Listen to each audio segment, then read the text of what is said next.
आवेश के बारे में पहली बात जो हमने पढ़ी थी वो ये था कि आवेश है, आवेश की परिभाषा थी कि द्रव्यमान का है गुण।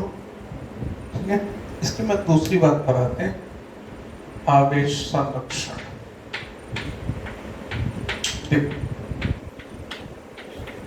जैसे संवेग संरक्षण नियम होता है, कोणीय संवेग संरक्षण, ठीक है, कुल ऊर्जा संरक्षण नियम,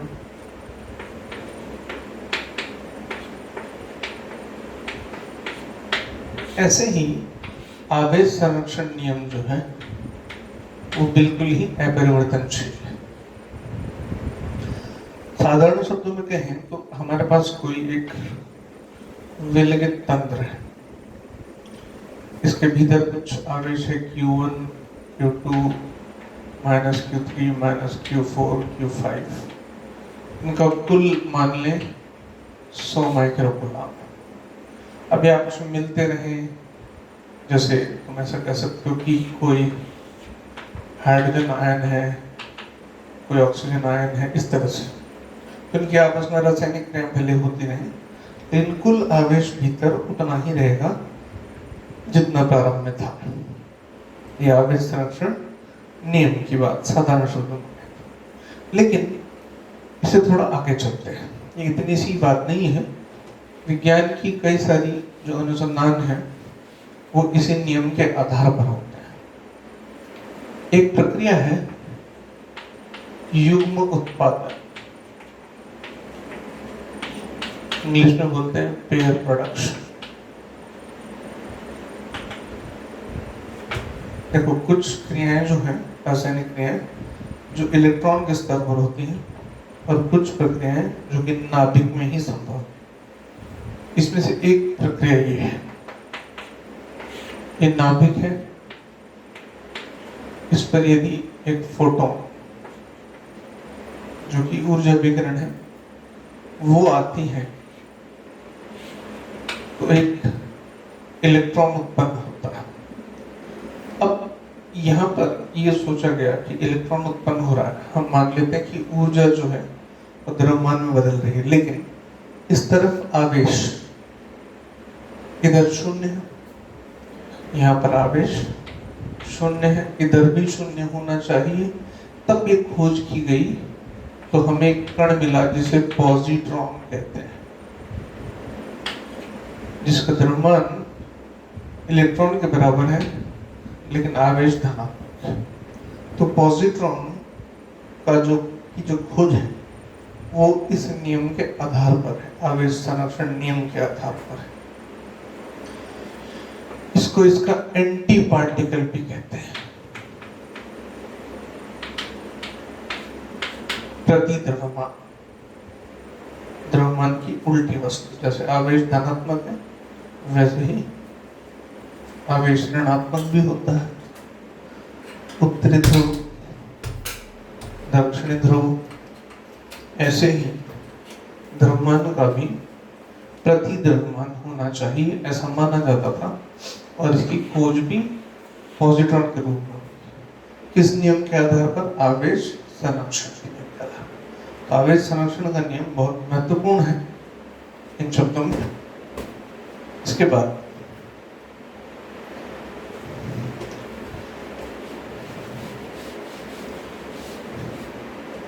एक और तीसरा गुण, आवेश जो है निश्चल है, या कह सकते हैं हम अचल है। अब इसका क्या मतलब है? जैसे कि MLT, द्रव्यमान, लंबाई और समय। आइंस्टाइन का जो सापेक्षवाद का सिद्धांत है उसके अनुसार हमारे पास ये सूत्र होते हैं, m बराबर m0 √1 माइनस v²/c², l बराबर l0 1 माइनस v²/c², t बराबर t0 अपॉन √1 माइनस। मतलब ये तीनों चीजें, कोई भी वस्तु है, l लंबाई की, इसका द्रव्यमान m है, c प्रकाश का वेग है, v इस वस्तु का वेग है। इसको बहुत अधिक वेग से अगर गतिशील कराया जाए तो उसका द्रव्यमान भी बदलता है, लंबाई भी बदलती है, और समय, टाइम मशीन एक कंसेप्ट है, वो भी बदलता है कि हम किस टाइम में इसको नाप रहे हैं, वो भी बदल जाएगा। यानी ये तीनों चर हैं, अचल नहीं है। लेकिन आवेश को लेकर के ऐसा कोई भी सूत्र नहीं है,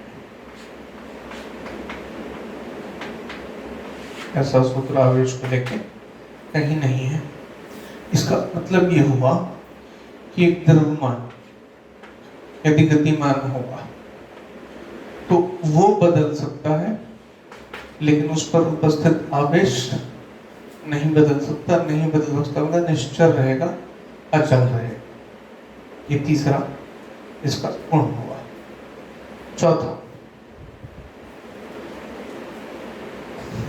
चौथे की बात करूं तो मैं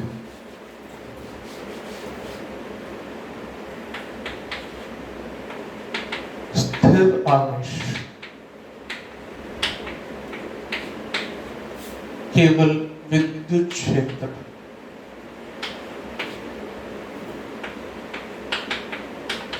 E केवल विद्युत क्षेत्र उत्पन्न करेगा। आवेश के आसपास जो क्षेत्र होगा विद्युत क्षेत्र होगा। स्थिर आवेश नियत वेग से गतिशील आवेश विद्युत क्षेत्र तो उत्पन्न करेगा ही, साथ में चुंबकीय क्षेत्र भी उत्पन्न करता है। चुंबकत्व में हम पढ़ेंगे कि धारा प्रवाहित होती है, धारा प्रवाह का मतलब आवेश का गतिमान होना, तभी चुंबकीय क्षेत्र भी उत्पन्न होता है। तीसरी बात, त्वरित आवेश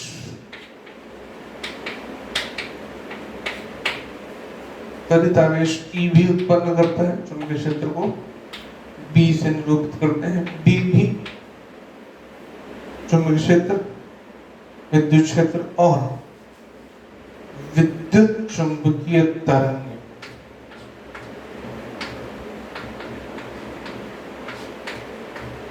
विद्युत चुंबकीय तरंग क्या है? शॉर्ट में बोलते हैं EMW, इलेक्ट्रोमैग्नेटिक वेव्स इंग्लिश में।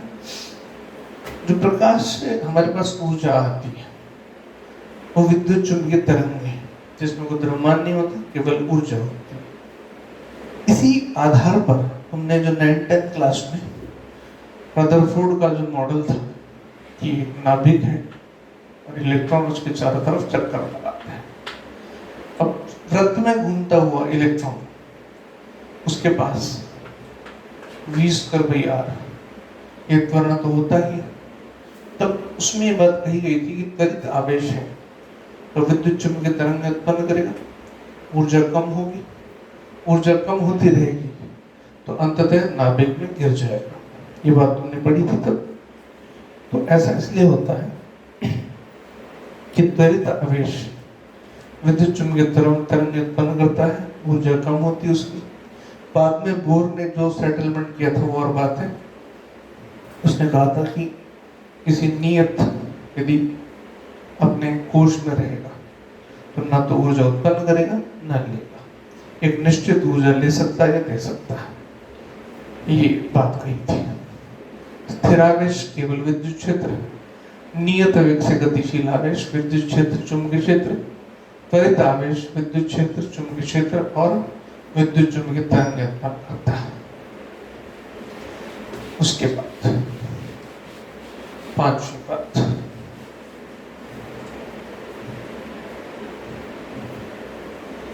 आवेश स्थानांतरणशील है। ये थोड़ी आसान सी बात है। एक गोला लिया धातु का, दूसरा लिया, इधर से इलेक्ट्रॉन इधर चले गए तो आवेश इस तरह से आ जा सकता है। बाकी जो भौतिक राशियां हैं, द्रव्यमान है, लंबाई है, वेग है, वो ऐसे स्थानांतरणशील नहीं होते, लेकिन आवेश के साथ ऐसा संभव है। ठीक, ये इसके मूल गुण हो गए। अब इसके बाद हम आते हैं कूलॉम के नियम पर।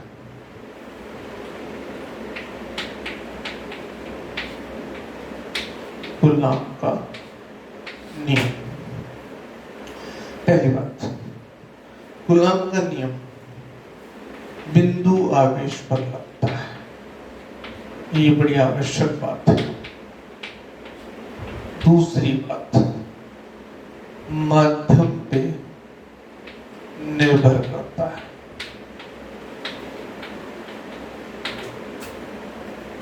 हमारे पास दो आवेश Q1, बिंदु आवेश, बिंदु जितना स्थान ले रहे हैं।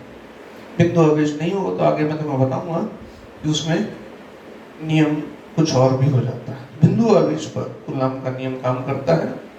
Q1 Q2 दो आवेश है, इनके बीच की दूरी r है, तो इनके मध्य लगने वाला जो अन्योन्य बल है, तो आकर्षण भी हो सकता है, विकर्षण भी हो सकता है। आकर्षण विपरीत होने पर विकर्षण समान होने पर, ये तो तुम्हें मालूम है। तो लगने वाला बल इन दोनों के गुणनफल के समानुपाती, इनकी दूरी के वर्ग के व्युत्क्रमानुपाती, इकट्ठा करें तो ये बनता है। और व्युत्क्रमानुपाती को यदि हम बराबर का निशान लगाएं तो एक नियतांक कांस्टेंट आता है, ये स्मॉल के है, ध्यान देना। इसको लिखा जाता है 1/4πε0। ये पढ़ा जाता है एप्सिलॉन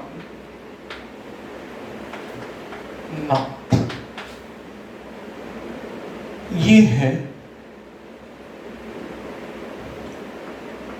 वायु अथवा निर्वात की विद्युतशीलता।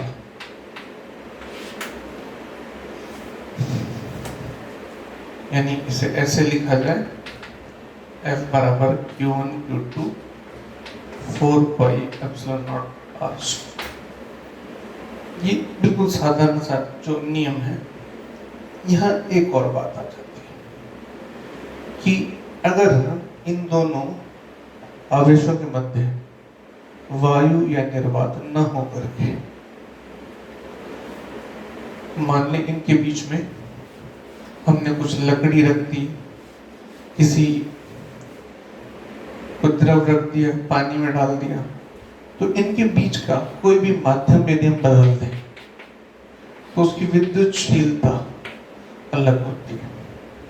तब ये बल हो जाता है Q1 Q2 4πε0mr²। अब यहाँ देखने वाली बात ये है कि जैसे गुरुत्वाकर्षण का नियम तुमने पढ़ा, Gm1m2/r², तो G जो था तो G वहां पे सार्वत्रिक गुरुत्वीय नियतांक, पूरे ब्रह्मांड में इसका कोई मान नहीं बदलेगा। मतलब ये माध्यम पे निर्भर नहीं करता, लेकिन ये करता है। ये समझने का अंतर है। उसके बाद हम इसकी परिभाषा एक और तरीके से देते हैं, εm/ε0r। ये हुआ सापेक्षिक विद्युतशीलता। इसको कैपिटल के से भी बताते हैं। इसको इंग्लिश में बोलते हैं डाई इलेक्ट्रिक कांस्टेंट, परावैद्युतांक। हिंदी में हम बोलेंगे इसको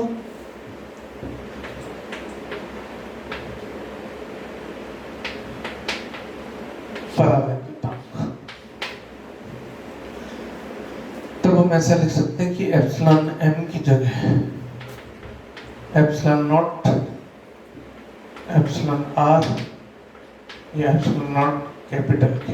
ध्यान देना ये कैपिटल है, वो स्मॉल था, ये कैपिटल है। तो अब जो ये नियम है वो इस तरह से लिखा जा सकता है, F M Q1 Q2 4 by epsilon naught capital के आर स्क्वायर, और एफ क्या था देखो, Q1 Q2 4 by epsilon naught R square. अब यहां अगर मैं एफ एम अपॉन एफ लिखूं तो ये 1 अपॉन के आ जाएगा। तो एफ एम जो है वो एफ अपॉन के होता है, के का मान हमेशा 1 से अधिक होता है, इसलिए एफ एम जो है वो एफ से कम ही रहेगा। बराबर, ये मूल बात हो। इस पर आधारित कुछ सवाल होते हैं, लेकिन उसके पहले एक चीज मैं बता दूं, जहां अक्सर बच्चे अटकते हैं थ्योरी में, जो तुम सोच सकते हो वो तो बताया नहीं, तो पहले मैं वो बताऊं। गुलाम नियम का सदिश रूप,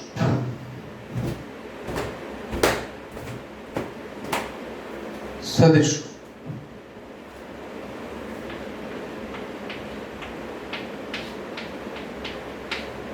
देखो, पहले बिल्कुल साधारण सा सिंपल एग्जांपल, ये एक आवेश मूल बिंदु पे रखा है, दूसरा Q2 बिंदु B पे रखा है,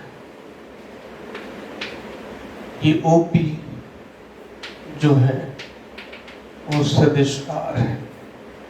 अब मैं लिखता हूं F21, 2 पर 1 द्वारा बदल, सदिश रूप में Q1 Q2 4 pi epsilon naught R square, R cap सीधा लिख देते हैं इसको। देखो इसको, आर कैप कौन है? आर की दिशा में एकांक सदिश। अब 2 पर 1 द्वारा जो बल है वो आर कैप की दिशा में है। यदि दोनों धनात्मक हैं तो विकर्षण होगा, मतलब Q2 इधर जाएगा, Q1 Q2 दोनों ऋणात्मक है तब भी, यानी ये राशि कैसे रहेगी? धनात्मक। Q1 Q2 दोनों के धनात्मक या ऋणात्मक होने पर ये पूरी राशि कैसे रहेगी? धनात्मक। तो बल की दिशा कहाँ रहेगी? आर कैप की दिशा में। आर कैप की दिशा कहाँ है? O से P की तरफ, इस तरह से। ठीक, दोनों में से कोई भी एक धनात्मक एक ऋणात्मक हुआ तो ये राशि ऋणात्मक हो जाएगी। ऋणात्मक कौन होगा? सदिश, मतलब इस पर लगने वाला बल इस तरफ हो जाएगा। अब तुम यहाँ एक बात और पूछ सकते हो कि हमने F21 तो बोल दिया, F12 क्या कहें? F12 के लिए यहां तक तो सब कुछ सेम है। F12 के लिए मुझे एक नया सदिश PO मुझे यहां से यहां नापना पड़ेगा, वो आ जाएगा -R। तो उसका एकांक सदिश भी -R कैप हो जाएगा, मतलब यहां माइनस आ जाएगा। बात सब कुछ रही। अब यदि Q1 Q2 दोनों धनात्मक है या ऋणात्मक है तो Q1 पर बल इस तरफ P से O की तरफ लगेगा। दोनों में से कोई भी एक धनात्मक एक ऋणात्मक, तो यहाँ एक ऋणात्मक चिन्ह, ऋणात्मक धनात्मक O से P की तरफ हो जाएगा। एक और इम्पोर्टेंट बात, F21 प्लस F12 ये दोनों मिलकर शून्य होंगे। ये जो तंत्र है इस तंत्र पर कोई बाह्य बल नहीं है, ठीक है? आंतरिक बल, आंतरिक बल है। तो ऐसे में जो दोनों बल हैं F12 बराबर -F21, ये क्रिया प्रतिक्रिया हो गए। F12 और F21 कैसे हुए? क्रिया प्रतिक्रिया पर, इसने इस पर क्रिया करी, इसने इस पर प्रतिक्रिया कर दी। क्लियर यहाँ तक? अच्छा, ये तो सिंपल स्थिति हो गई। अब तुम कहोगे कि ऐसी स्थिति दे रखी हो कि कोई भी एक मूल बिंदु बनना हो तब भी देखते हैं, तब भी हमारे पास रास्ता है। देखो मान लें कि Q1 यहाँ पर है, Q2 यहाँ पर है, ये R1, ये R2 और इसको मैं भी नाम R दे देता हूँ। तुम थोड़ी देर के लिए भूल जाओ कि ये बीच में कहीं पर है, इसको O मान लेता हूँ, इसको वही P मान लेता हूँ, इसको A बोल देता हूँ। तो हिसाब से अब भी वही नियम लगा, F21 जो है Q1 Q2 upon 4πε0 R square R cap, और F12 minus Q1 Q2 upon 4πε0 R square R cap. अच्छा, अब जरा R की बात करते हैं। इस त्रिभुज में देखो,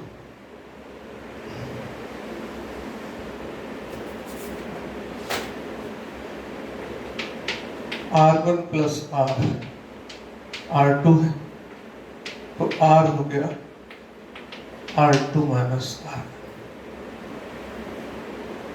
R का मॉड R2 माइनस R1 का मॉड।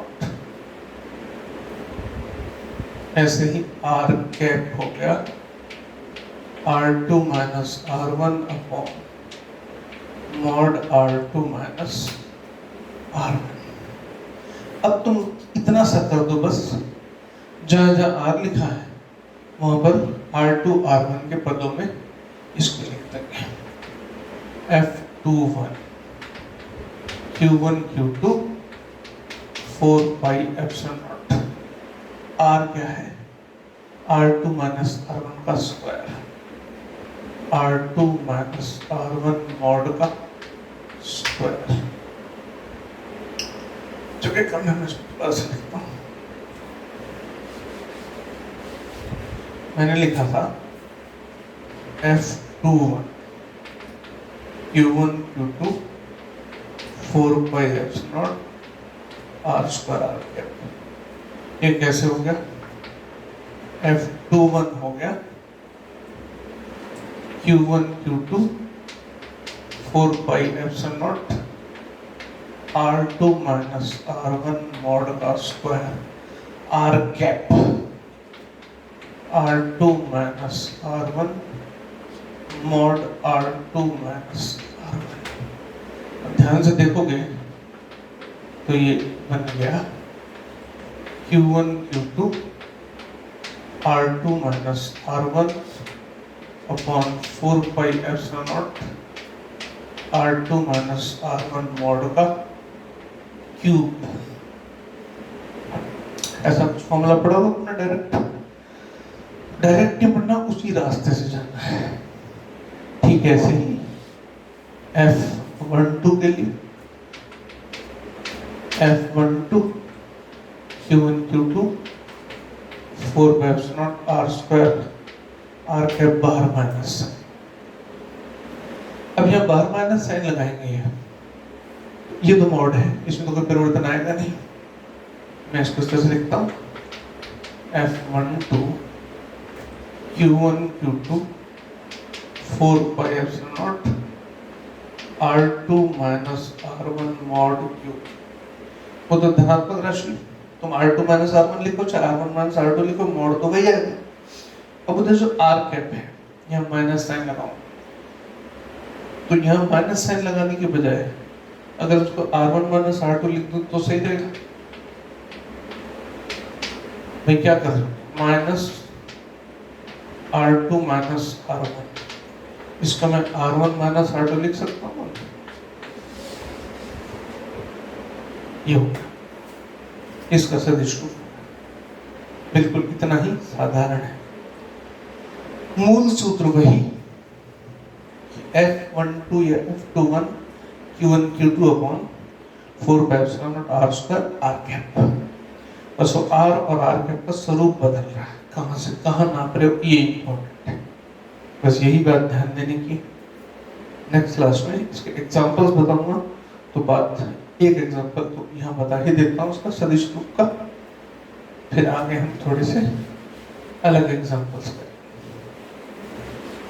जैसे Q1 है 6 माइक्रोकूलम, Q2 है 10 माइक्रोकूलम और इसकी पोजीशन है 2, 4, 8, इसकी पोजीशन है 3, 10, 20, ऐसा मान लेते हैं। ठीक है, ये इनके निर्देशांक है, ये बिंदु O, ये बिंदु P। अब इनके बीच में बल निकालना है F21। सूत्र क्या बना? Q1 Q2 upon 4 pi epsilon not R2 minus R1 cube ऊपर R2 माइनस R1। पहले इसी की गणना कर लेते हैं। R1 कितना है यहाँ पे? 2i cap 4j cap plus 8k cap. R2 कितना है? 3i cap plus 10j cap plus 20k। R2 minus R1 देखो कितना है? i cap plus 6j cap plus 12k cap. R2 minus R1 का mod root of 1 square 6 square 12 square. देखो अब ये बना 1 प्लस 36 प्लस 144। 144 36 ये हुआ 180 आ गया 181 का रूट। यहाँ वैल्यू रख दें। ये R2 माइनस R1 है, ये R2 माइनस R1 का मॉड है। अब बस मान रखना हमने यहाँ पे Q1 into Q2 6 microcoulomb 10 microcoulomb, ये हो गया 16 इंटू 10 स्क्वायर माइनस 12। इधर से 1/4 पाई एप्सिलॉन नॉट का मान होता है 9 गुणा 10 की पावर 9। तो ये मान यहाँ पे रखते हैं। F21 60 इंटू 10 स्क्वायर माइनस 12, 9 गुणा 10 की पावर 9। ऊपर R2 माइनस R1 ये रहा i cap plus 6j cap plus 12k cap upon R2 minus R1 ये हुआ 181। इसकी पावर कितनी है? 1/2। उसके ऊपर 3 लग गया तो हो गई 3/2। इसको सॉल्व कर लेंगे, ये आंसर आ जाएगा। इतना ही बस। ठीक है, नेक्स्ट क्लास में हम इस पर जो एग्जाम्पल्स हो सकते हैं उसकी बात करेंगे।